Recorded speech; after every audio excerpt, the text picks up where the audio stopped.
Total আজকে প্রায় 4টা ইউনিট বিজিবির সাথে যোগ হলো। এতে বিজিবির সক্ষমতা কিছুটা বৃদ্ধি পেল, কিন্তু বিজিবির সক্ষমতা আরও বাড়ানো হবে। আমরা এটা চেষ্টা করতেছি, যেহেতু আমাদের পার্শ্ববর্তী দেশের তুলনায় আমাদের বর্ডার গার্ডের স্ট্রেংথ আরও বাড়ানো দরকার। আমরা এইদিকে চেষ্টা করে যাচ্ছি। এই এলাকাটা একটু এলাকা দিয়ে বেশিরভাগ মাদক চলে আসে, আরও তো রোহিঙ্গা সমস্যাতে একটা বড় ধরনের সমস্যা রয়ে গেছে। এই জন্য এই ব্যাটালিয়নটা খুবই দরকার ছিল।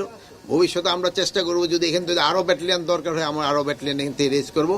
বাট এই এলাকাটা যেন শান্তিপূর্ণভাবে থাকতে পারে, জনগণ যেন শান্তিতে থাকতে পারে এবং বর্ডারটা যেন নিরাপদ এবং শান্তিপূর্ণ থাকে, এই চেষ্টা আমরা করে যাব। যেহেতু দেশটা হলো মিয়ানমার আর বর্ডারটা দখল করে আছে হলো আরাকান আর্মি। এখন হয়তো এক সময় এটা কার হবে, মিয়ানমারের অংশই থাকবে অথবা আরাকান আর্মিরই অংশ থাকবে, এটা কিন্তু আমরা এখনো অফিসিয়ালি কোনোটা কিন্তু ডিক্লেয়ার করা হয়নি। কিন্তু এই জন্য আমাদের দুজনের সাথেই আমাদের একটা সুসম্পর্ক রাখতে হচ্ছে এবং আপনার সীমান্ত নিরাপত্তার জন্য। এবং সীমান্ত এখন যে অবস্থায় আছে একেবারে পুরানো নিরাপদ আছে, এখানে কোনো সমস্যা নাই। তো আপনি এটা যেটা বললেন যে প্রায় 60,000-এর মতো কিন্তু রোহিঙ্গা আমাদের দেশে প্রবেশ করে গেছে।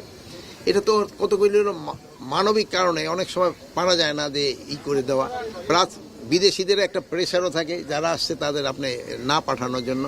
এই জন্য আমরা তাদের সাহায্য সহযোগিতা তাদের আমরা বাড়াইতে বলছি। আর একটা বলছেন যে এরাও তো অনেক দিন যাবৎ একটা ইসের ভিতর আটকা, এই জন্য তারও বের হয়ে আসতে চাচ্ছে।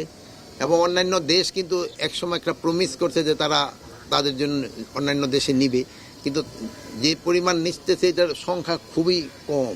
এটা আমরা সবসময় আমাদের ওই সব দেশের অ্যাম্বাসেডার দেখা করলে আমরা তাদের ইনসিস্ট করি আপনারা নেন। প্লাস জানেন যে এই সরকার এটার ব্যাপারে খুবই সজাগ।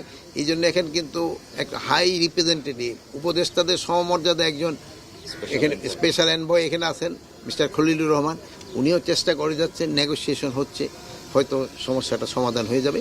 বাট বর্ডার নিরাপদ, বর্ডারে কোনো এখন আপাতত কোনো সমস্যা নাই। দুই একটা ছোটোখাটো সমস্যা তো সব জায়গায় সব সময় থাকে। সীমান্ত হত্যাটা কিছুদিন আগেও এই বিজিবি এবং বিএসএফের যে মানে উচ্চ পর্যায়ে মানে এক ডিজি পর্যায়ে যে সম্মেলন হয়ে গেল, ওখানেও কিন্তু এটার উপরেই সবচেয়ে বেশি জোর দেওয়া হয়েছে। তারপরও কিন্তু ঘটনা ঘটে যাচ্ছে, বাট এই ঘটনাটা যেন কমে আনা যায় এই জন্য আমরা চেষ্টা করে যাচ্ছি। যেহেতু এইটা পুরাটা যে আমাদের হাতে তো নাই, যেহেতু হাতিয়ারটা তো ওরা ইউজ করে,